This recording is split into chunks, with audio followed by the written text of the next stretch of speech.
Começa agora o Gospel News. Hoje é sexta-feira, dia 19 de setembro de 2025. E eu sou Karen Crisóstomo. Nós vamos juntos aqui pela Rede Gospel de televisão e também pelo YouTube, Rede Gospel TV Oficial, com as principais notícias do Brasil e do mundo. Vamos aos destaques de hoje. Paulinho da Força se reúne com Temer e projeto da anistia passa a se chamar Projeto da Dosimetria. Senadores visitam Zambelli na Itália e afirmam que parlamentar divide cela com assassina. Senadores americanos protocolam um projeto para revogar tarifaço de Trump contra o Brasil. Nicolás Maduro vai iniciar treinamento militar da população venezuelana. Jovem foge do padrasto após passar 22 anos sob abusos e cárcere privado. E os gols da Copa Libertadores. Essas e outras notícias do Brasil e do mundo, agora no Gospel News. Boa noite. O deputado federal Paulinho da Força se reuniu com o ex-presidente Michel Temer para defender o projeto de lei da dosimetria. Com isso, o projeto da anistia daria espaço para esse novo texto. Segundo informações, em vez de discutir uma anistia, o projeto revisaria as penas decretadas pela Justiça. O relator do PL da anistia, Paulinho da Força, se reuniu com o ex-presidente Michel Temer e com o deputado federal Aécio Neves para discutir os termos do projeto.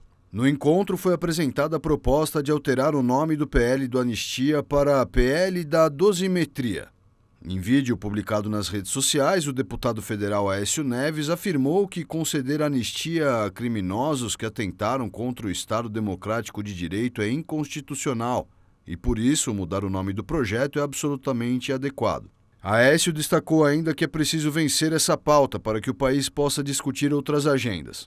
O deputado federal disse que esse nome da PL de dosimetria vai permitir àqueles que lateralmente participaram do 8 de janeiro possam retomar suas vidas e o Brasil tocar suas agendas. Michel Temer disse que esse é um momento histórico para o país e propôs um pacto para que os três poderes possam em consenso atuar por essa pauta. O relator também disse que não sabe se o texto vai agradar Bolsonaro, mas também não fechou totalmente as portas para o ex-presidente.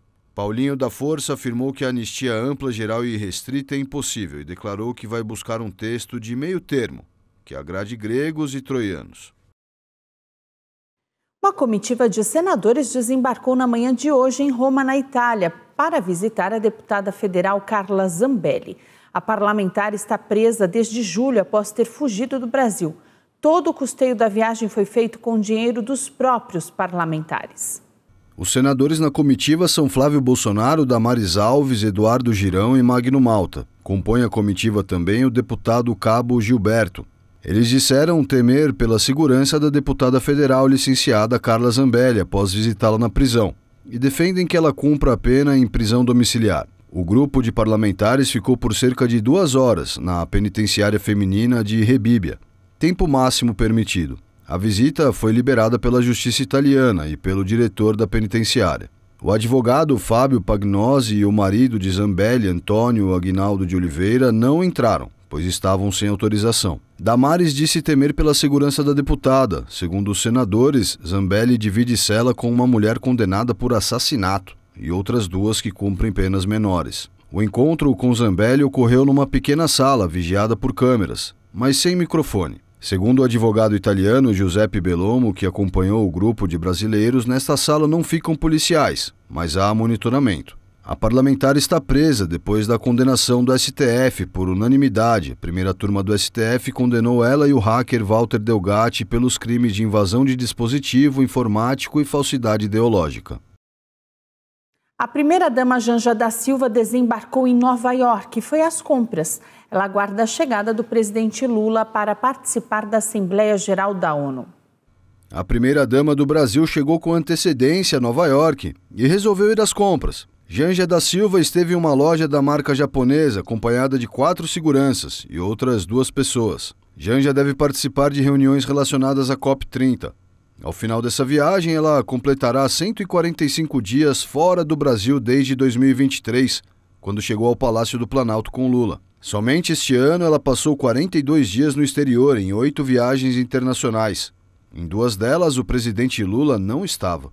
O marido dela, o presidente Lula, vai a Nova York, focado nas pautas da política externa. Até a próxima quarta-feira, os olhos estarão voltados para os Estados Unidos. Isso porque os países devem bater o martelo sobre a solução de 2 estados com Israel.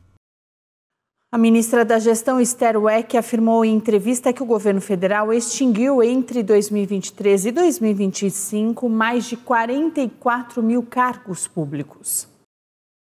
De acordo com a ministra, outros 21 mil postos na área da educação que continuam ocupados serão fechados. Entre os postos de trabalho que foram fechados nos últimos anos estão os de datilógrafo, assessorista, motorista e auxiliar de enfermagem. Segundo ela, hoje existem cargos que foram criados na década de 70 e que já não fazem mais sentido. A ministra ainda mencionou uma transformação feita na Agência Nacional de Vigilância Sanitária, que não tinha muitos cargos vagos, mas precisava abrir novo concurso. Segundo Esther, a partir de cargos vagos da área da saúde, foi possível fazer um remanejamento e abrir novas posições na Anvisa. A ministra reforçou que a reposição de servidores no governo federal nos últimos anos foi muito menor que a saída ao longo do governo. O ministro do Trabalho, Luiz Marinho, decidiu fazer uma revisão em uma investigação que pode colocar na lista suja do trabalho escravo uma unidade de aves do frigorífico JBS. O caso decorre de uma operação federal no ano passado que encontrou 10 pessoas trabalhando em condições análogas à escravidão para uma empresa contratada para carregar e descarregar cargas para uma unidade avícola da JBS, no estado do Rio Grande do Sul. De acordo com um relatório, os inspetores descobriram que os trabalhadores eram submetidos a turnos ilegalmente longos, de até 16 horas, e alojados sem acesso à água potável. A empresa contratada também havia feito descontos ilegais nos salários dos trabalhadores, dificultando a demissão. Os fiscais do trabalho decidiram em 6 de agosto que a JBS era responsável pelas condições de trabalho dos 10 trabalhadores, pois não realizou a devida diligência para garantir que a contratada os estava tratando de forma legal. Em comunicado, a JBS informou que suspendeu imediatamente a empreiteira, rescindiu o contrato e bloqueou a empresa ao tomar conhecimento das alegações. A lista suja será atualizada em outubro e, uma vez incluída na lista, a empresa permanece lá por 2 anos. Além dos riscos reputacionais associados à listagem, as empresas também estão impedidas de obter certos tipos de empréstimos de bancos brasileiros. A AGU se posicionou sobre o tema e afirmou que a inclusão da JBS Aves na lista de trabalho escravo teria repercussão econômica e jurídica de ampla magnitude, com reflexos diretos na esfera patrimonial da empresa, em suas relações comerciais, na imagem perante o mercado. Senadores norte-americanos protocolaram um projeto de lei para derrubar as tarifas aplicadas por Donald Trump sobre os produtos brasileiros. A proposta não tem data para ser votada. O projeto foi apresentado por 5 senadores, sendo 4 da oposição e 1 do mesmo partido de Trump. Em comunicado conjunto, eles afirmaram que as tarifas contra o Brasil podem elevar os preços de alimentos e prejudicar a economia americana. Em julho, Trump enviou uma carta ao presidente Luiz Inácio Lula da Silva, anunciando tarifas de 50% sobre produtos brasileiros importados pelos Estados Unidos. Na ocasião, ele justificou a medida, em parte pelo que classificou de caça às bruxas contra o ex-presidente Jair Bolsonaro. Um dos autores do projeto é o senador republicano Rand Paul, que integra a base de Trump. Em comunicado, ele disse estar preocupado com o que chamou de perseguição do governo brasileiro contra Bolsonaro, mas afirmou que a ordem de Trump é inconstitucional. Além disso, para que as tarifas sejam efetivamente derrubadas, a proposta também teria de ser aprovada na Câmara, onde Trump também tem a maioria. O exército israelense alertou hoje que vai empregar uma força-tarefa sem precedentes na cidade de Gaza e exigiu que os moradores fujam para o sul. O exército de Israel alertou nesta sexta-feira que vai usar uma força sem precedentes contra o Hamas e outras organizações terroristas na cidade de Gaza. As forças israelenses também exigiram que os moradores deixem a região em direção ao sul, após o fechamento de uma rota provisória de saída que havia sido aberta 2 dias antes. O alerta foi emitido pelo porta-voz militar israelense em língua árabe, Avichai Adrae, na rede social X. No texto, o militar pediu aos moradores que aproveitassem a oportunidade e se unissem às centenas de milhares de residentes da cidade que seguiram para o sul na zona humanitária. A tentativa de Israel de capturar a cidade de Gaza provocou indignação internacional, com o território já devastado por quase 2 anos de guerra e assolado por uma fome declarada pela ONU. Isso ocorre antes de uma ação planejada por vários países ocidentais, incluindo França e Grã-Bretanha, para reconhecer um Estado palestino na próxima semana em uma cúpula da ONU. As Nações Unidas estimaram no final de agosto que cerca de 1 milhão de pessoas viviam na cidade de Gaza e seus arredores. Israel afirma que centenas de milhares delas fugiram da maior cidade da faixa de Gaza. A volta de um dirigente do Hamas ao cenário público reforçou a tensão após o ataque israelense em Doha. A aparição sinaliza que parte da liderança do grupo sobreviveu à ofensiva lançada no início do mês. Ghazi Hamad, um dos principais líderes do Hamas, apareceu em uma entrevista ao vivo no canal Qatari Al Jazeera. Esta foi a primeira aparição de um funcionário de alto escalão do movimento islamista palestino a reaparecer desde o ataque israelense em Doha, no dia 9 de setembro. Segundo fontes próximas ao Hamas, Hamad era um dos 6 líderes do grupo que estavam no prédio alvejado por Israel. Também estavam no local Khalil Al-Haya, principal negociador do grupo, Khaled Meshal, seu ex-número 1, Zaher Jabarin, chefe da Cisjordânia, Bassem Naim e Taher Al-Nunu, membros do gabinete político. Um filho de Al-Haya supostamente morreu no bombardeio israelense, mas o Hamas afirma que ele ainda está vivo, sem apresentar nenhuma prova. Durante a entrevista, Hamad afirmou que no dia do ataque, o movimento islamista tinha começado a analisar a proposta americana quando cerca de 12 mísseis em menos de 1 minuto os atingiram. A liderança do Hamas chamou a investida de uma agressão traiçoeira contra o grupo e contra o Catar. Os Estados Unidos voltaram a usar o veto no Conselho de Segurança da ONU.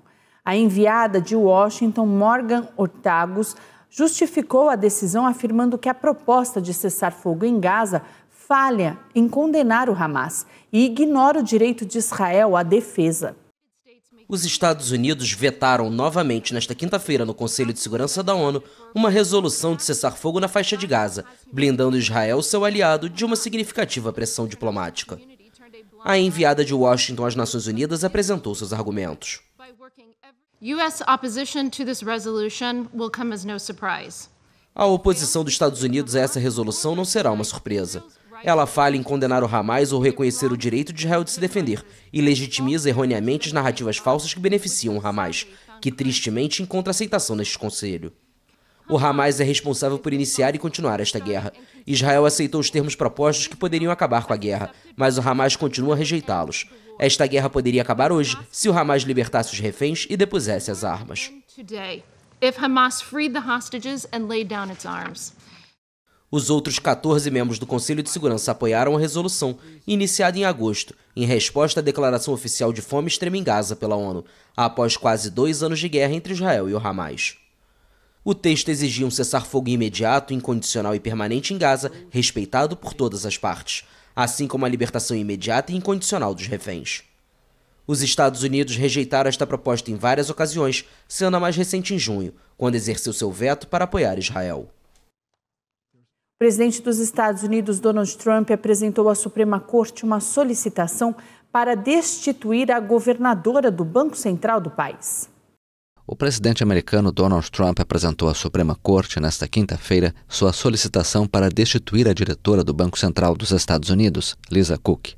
Trump quer removê-la do conselho da instituição sob acusações de fraude hipotecária, mas uma corte de apelações havia decidido que ela poderia permanecer no cargo por enquanto. Essa decisão permitiu que Cook participasse nesta semana da reunião de 2 dias em que o Banco Central reduziu as taxas de juros pela primeira vez no ano. Na petição à Suprema Corte, o procurador-geral pediu que Trump tenha autorização imediata para destituí-la. Pela legislação, governadores do Banco Central americano só podem ser afastados por justa causa. O procurador afirmou que Trump considera que as acusações de fraude hipotecária tornam Cook inapta para continuar no Conselho do Federal Reserve. Nomeada pelo democrata Joe Biden, Cook é a primeira mulher negra a integrar a diretoria do Banco Central americano. Ela nega as acusações, não enfrenta nenhuma acusação criminal e moveu uma ação contra a tentativa de destituição, classificando-a de ilegal e sem precedentes. As emissoras de televisão opositoras ao governo americano podem estar com os dias contados. Donald Trump ameaçou revogar as licenças. No voo de retorno da viagem ao Reino Unido, o presidente americano Donald Trump falou com os repórteres. O republicano afirmou que as emissoras de TV, cujos apresentadores o criticam em seus programas noturnos, talvez devessem ter suas licenças de transmissão revogadas. As emissoras estavam 97% contra mim, mesmo assim ganhei facilmente. Ganhei em todos os 7 estados indecisos, no voto popular, ganhei tudo. E eles só me dão publicidade ruim. Eles estão conseguindo uma licença. Eu acho que talvez a licença deles devesse ser retirada. Caberá a Brendan Carr.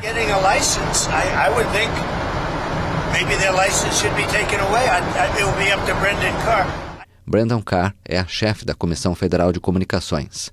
O popular programa de variedades de Jimmy Kimmel vai ser suspenso indefinidamente após os comentários do apresentador americano sobre Charlie Kirk, o ativista conservador assassinado em 10 de setembro. O anúncio da emissora ABC foi imediatamente comemorado pelo presidente Trump, em meio ao seu choque com a imprensa americana e críticos como Kimmel. O presidente venezuelano afirmou que vai enviar militares às comunidades para treinamento da população no uso de armas.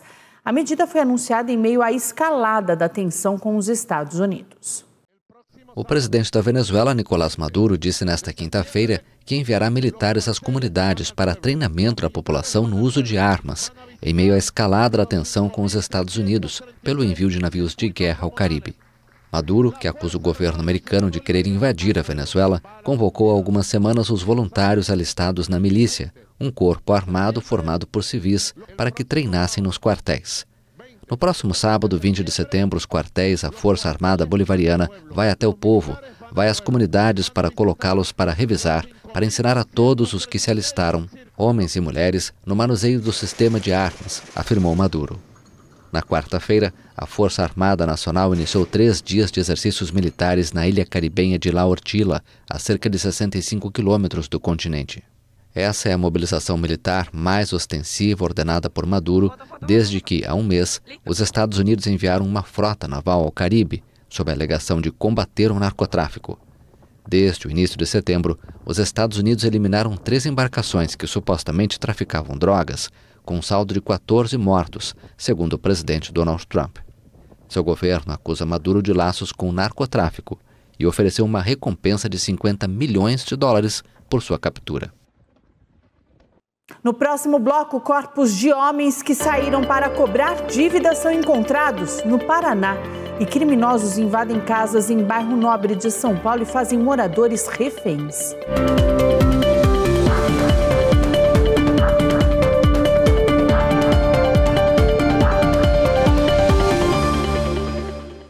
A Polícia Civil do Paraná encontrou os corpos de 4 homens que viajavam para a cidade de Caraíma para cobrar uma dívida. Os 2 suspeitos do crime, pai e filho, estão foragidos. As buscas começaram ontem com escavações na área onde a picape das vítimas foi encontrada no dia 12 desse mês, em Icaraíma. De acordo com os delegados, os corpos foram achados enterrados, 11 horas da noite, cobertos por plantas e próximo ao local do veículo. Os trabalhos só foram terminar na madrugada desta sexta-feira. Os 3 supostos cobradores viajaram no dia 4 de agosto de São José do Rio Preto, em São Paulo, para cobrar uma dívida em Icaraíma, no Paraná. A investigação da polícia apurou que eles foram contratados por Alencar Gonçalves, que se juntou ao grupo quando todos chegaram à cidade. A polícia acredita que eles foram ainda no dia 4 de agosto até o distrito de Vila Rica do Ivaí para cobrar o devedor. No dia 5 de agosto, os 4 apareceram conversando no balcão de uma panificadora de Icaraíma, por volta das 10 horas da manhã. 2 horas depois, as famílias pararam de receber mensagens. A polícia foi até uma propriedade no distrito de Vila Rica do Ivaí, onde os 4 haviam visitado Antônio Buscariolo e Paulo Ricardo Buscariolo para a cobrança da dívida. Eles confirmaram que havia um negócio envolvendo a compra e venda de uma propriedade rural entre Alencar e 2 parentes deles. Eles negaram relação direta com a dívida. Os dois fugiram após falar com a polícia e, segundo as autoridades, Antônio possui antecedente criminal por posse ilegal de arma de fogo. Além disso, todos os familiares que moravam no local com eles desapareceram. De acordo com a polícia, a família de Antônio e Paulo comprou uma propriedade rural de Alencar por R$255 mil. O combinado entre eles era de 10 notas promissórias de R$25 mil cada, mas nenhuma parcela foi paga. Uma mulher de 29 anos denunciou à polícia que foi abusada pelo próprio padrasto e mantinha em cárcere privado por ele durante 22 anos em Araucária, na região metropolitana de Curitiba. Ela conseguiu fugir após dizer ao homem que levaria os filhos a um posto de saúde. Segundo o delegado, a vítima relatou que os abusos começaram quando ela tinha 7 anos, época em que a mãe dela ainda era casada com o homem.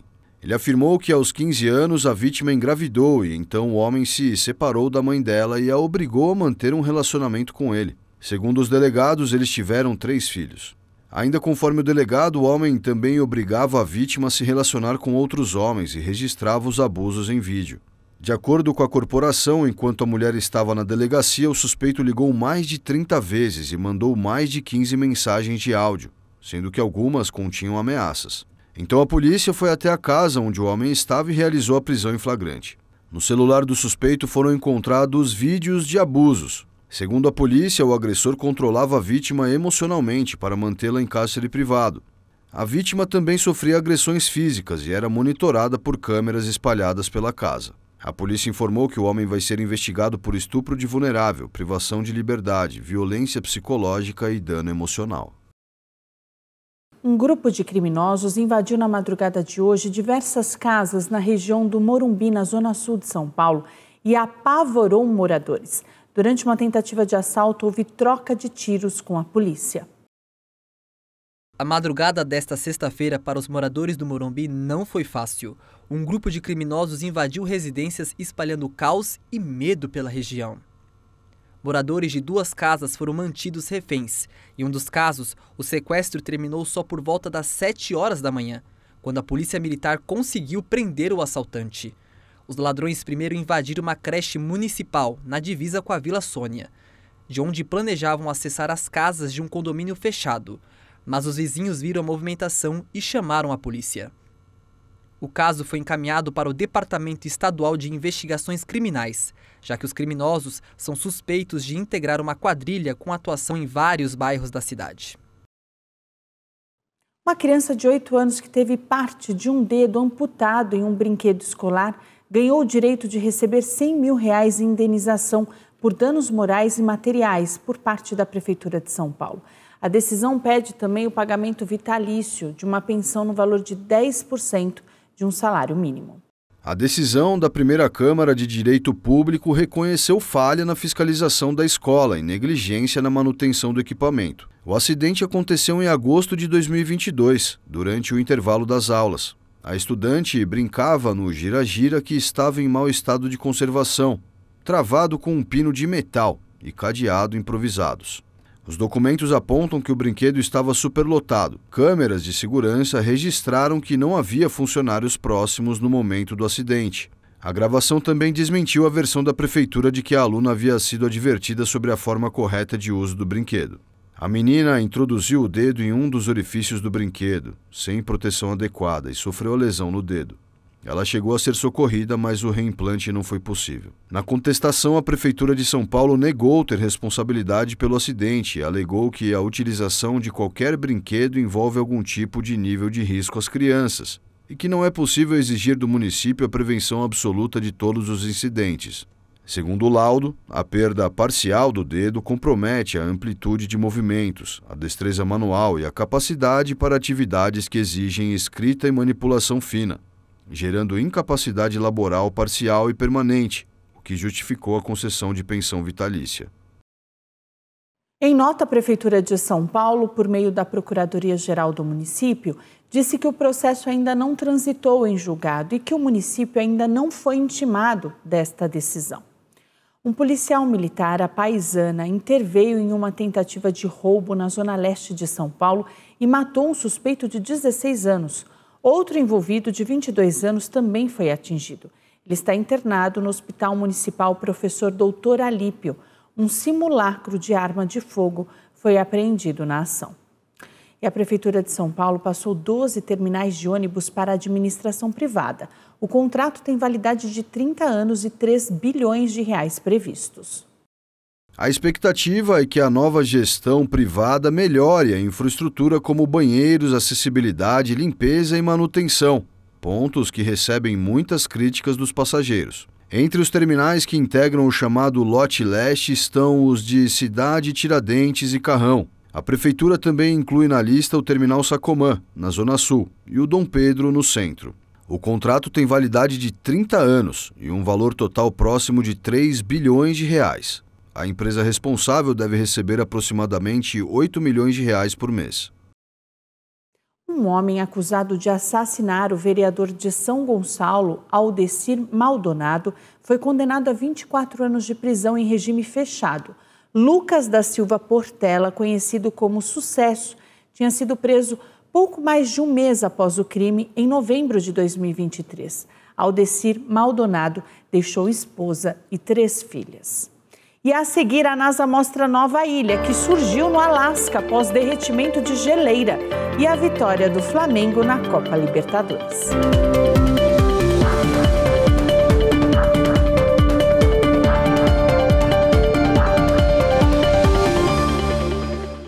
Uma nova ilha surgiu no Alasca após o recuo de uma geleira documentado por imagens de satélite da NASA. O fenômeno expõe o impacto acelerado das mudanças climáticas na região. Uma nova ilha surgiu no Parque Nacional Glacier Bay, estado americano do Alasca.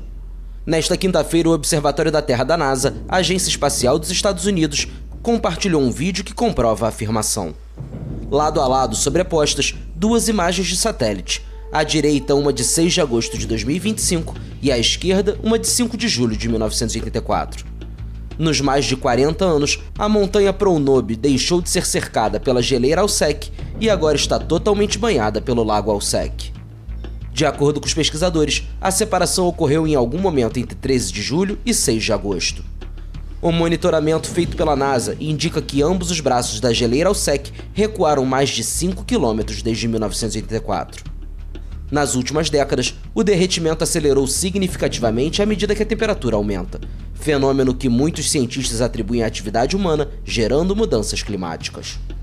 A Organização das Nações Unidas alertou que o ciclo da água está cada vez mais imprevisível e extremo. A situação atinge setores como agricultura, energia, saúde, infraestrutura e economia. Entre inundações e secas, o ciclo da água está cada vez mais imprevisível e extremo e tem repercussões em cadeia sobre as sociedades. O alerta foi feito nesta quinta-feira pela Organização Meteorológica Mundial das Nações Unidas, a OMM. Em uma coletiva de imprensa, a secretária-geral da organização, Celeste Saulo, alertou que os recursos hídricos mundiais estão submetidos a uma pressão crescente diante de uma demanda crescente e, em paralelo, se constata uma intensificação dos fenômenos extremos relacionados à água. O levantamento lembra que a mudança climática aumenta a variabilidade do ciclo hidrológico, favorecendo os fenômenos meteorológicos extremos. Como exemplo, aponta que em 2024, o ano mais quente já registrado, apenas 1/3 das bacias hidrográficas do planeta apresentavam valores normais, enquanto todas as regiões glaciais do mundo registraram perdas devido ao degelo. Por outro lado, a bacia amazônica, outras regiões da América do Sul e o sul da África sofreram uma grave seca, enquanto as condições foram mais úmidas do que o normal em outras áreas, especialmente em partes da África, Ásia e Europa Central. Este é o 3º ano consecutivo em que os cientistas registram uma perda generalizada de gelo em todas as regiões glaciais, equivalente a 450 gigatoneladas. Esta quantidade de água de derretimento adiciona aproximadamente 1,2 milímetros ao nível mundial do mar em um único ano, aumentando o risco de inundações para centenas de milhões de pessoas que vivem em zonas costeiras. Segundo a ONU, 3 bilhões e 600 milhões de pessoas atualmente têm acesso insuficiente à água por pelo menos um mês ao ano. Até 2050, esse número pode ultrapassar 5 bilhões. No Rio de Janeiro, o Dia Nacional do Sorvete chegou mais cedo. No Bioparque, os animais ganharam picolés de frutas preparados para garantir o bem-estar e o alívio do calor.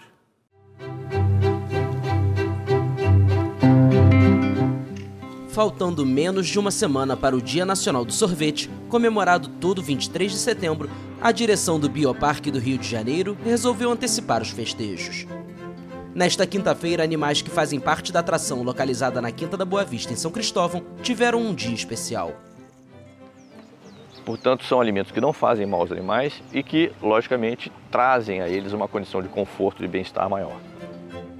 Os picolés, feitos à base de fruta e balanceados de acordo com a dieta de cada animal, são preparados pela cozinha do próprio Bioparque e servem para dar uma sensação de conforto térmico. O que é bom ressaltar é que grande parte desses animais que nós temos aqui no Bioparque, em zoológicos de forma geral, são animais que vieram de apreensões, do tráfico ou de situações de maus tratos, animais que estiveram em circo, e as atividades de circo vão sendo proibidas gradativamente. E, lógico, eles passam por um processo de estresse muito grande quando estão mantidos daquela forma. O Bioparque foi reaberto em agosto, após ter sido fechado preventivamente por um mês, devido à morte por gripe aviária de 16 galinhas da Angola e 2 pavões em julho. A retomada das atividades veio após o reforço de protocolos e monitoramento, em parceria com a Secretaria de Estado de Agricultura, Pecuária e Abastecimento do Rio de Janeiro.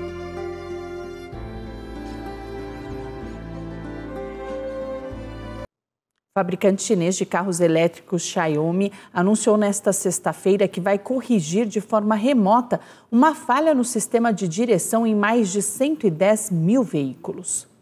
O fabricante chinês de carros elétricos Xiaomi anunciou nesta sexta-feira um recall remoto para corrigir uma falha no sistema de direção assistida. A medida atinge mais de 110 mil unidades do modelo SU7, um dos mais populares da marca, que esteve envolvido em um acidente fatal. As empresas de tecnologia e os fabricantes de automóveis na China investiram bilhões de dólares em tecnologia de condução inteligente, um novo campo de batalha no competitivo mercado automobilístico do país. Pequim adotou medidas para fortalecer as normas de segurança após o acidente com o Xiaomi SU7, que trafegava no modo de direção assistida em março. 3 estudantes universitárias morreram na tragédia. O SU7 é o modelo emblemático da Xiaomi. Seu modo de direção assistida, oferecido sob a denominação piloto automático, estava ativado no momento do acidente. A empresa explicou que o veículo detectou um obstáculo em um trecho em obras da rodovia e emitiu um alerta antes de devolver o controle ao motorista. Alguns segundos depois, o veículo colidiu com uma barreira a uma velocidade de 97 km por hora e as 3 jovens passageiras morreram no acidente. O sistema de piloto automático oferecido pelo SU7 aumentava o risco de colisão na ausência de uma intervenção rápida do motorista. A Xiaomi atualizará de maneira remota os modelos fabricados antes de 30 de agosto de 2025. A Meta revelou os novos óculos inteligentes para combinar realidade e espaço virtual. A gigante americana Meta, dona do Facebook, Instagram e WhatsApp, revelou seus novos óculos inteligentes nesta quarta-feira. Os óculos, com telas integradas, permitem que os usuários visualizem mensagens e fotos, como se estivessem olhando para a tela de um celular. Anunciados como os óculos com inteligência artificial mais avançados da Meta, os dispositivos vêm com pulseiras com sensores, chamadas de bandas neurais, que permitem aos usuários controlar os óculos com movimentos sutis dos dedos. Os aparelhos custam $799, o equivalente a R$ 4.200. Há cerca de 4 anos, a Meta começou a investir pesado em realidade virtual e no metaverso. Mark Zuckerberg mudou o nome da empresa de Facebook para Meta no final de 2021 para refletir a mudança de estratégia. Mas a unidade de realidade virtual e aumentada da Meta perdeu 4,5 bilhões de dólares no segundo trimestre deste ano.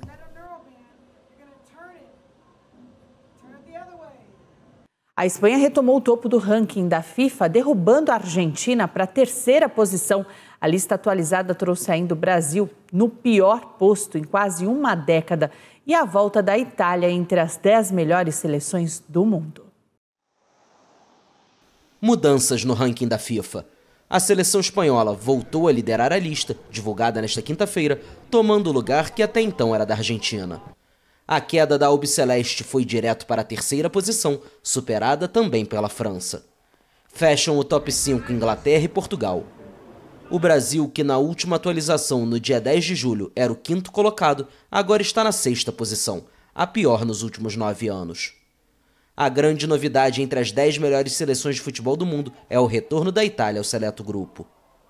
Outra tetracampeã mundial, a Alemanha, segue pagando pelos maus resultados e aparece em 12º na lista. Ontem foi dia de Libertadores da América, o Flamengo venceu com facilidade, mas o São Paulo não teve a mesma alegria. O Flamengo venceu o Estudiantes no estádio do Maracanã por 2-1. Mas olha só a velocidade desse primeiro gol. A bola rolou e o Mengão pressionou a saída de bola. Pedro, muito oportunista, guardou o dele. Alguns minutos mais tarde, Varela fez o segundo do Flamengo. No final da partida, já no segundo tempo, a bola desviou em Léo Pereira e caiu no fundo do gol. O Mengão joga por um empate para se classificar para a semifinal. Quem não teve a mesma sorte foi o tricolor paulista. O São Paulo viajou até o Equador para enfrentar a LDU de Quito. Mas o time de Hernan Crespo não quis jogar bola e viu os donos da casa mais efetivos. Aos 15 minutos, Brian Ramírez abriu o placar. No segundo tempo, São Paulo saiu errado e Estrada ampliou. A partida de volta acontece na próxima semana no estádio do Morumbis. E o Gospel News desta sexta-feira fica por aqui. Eu desejo a todos vocês um final de semana abençoado e será, porque amanhã sábado é dia de Marcha para Jesus em Santos. Domingo tem celebração da família, às 8, às 10 da manhã, às 4 da tarde e às 6 da noite. Em todas as igrejas Renascer em Cristo, e Bispo Sônia Hernandes ministra às 6 horas da tarde na Renascer Tremembé, Apóstolo Esteve Hernandes às 10 horas da manhã, lá na Renascer Alphaville e às 18 horas no Renascer Hall Sede Internacional. E todos os bispos estão de portas abertas para te receberem uma igreja Renascer em Cristo. Segunda, a gente está de volta a partir das 7 da noite com as principais notícias do Brasil e do mundo. E até lá você fica muito bem informado no YouTube Rede Gospel TV Oficial. Final de semana abençoado e até segunda-feira.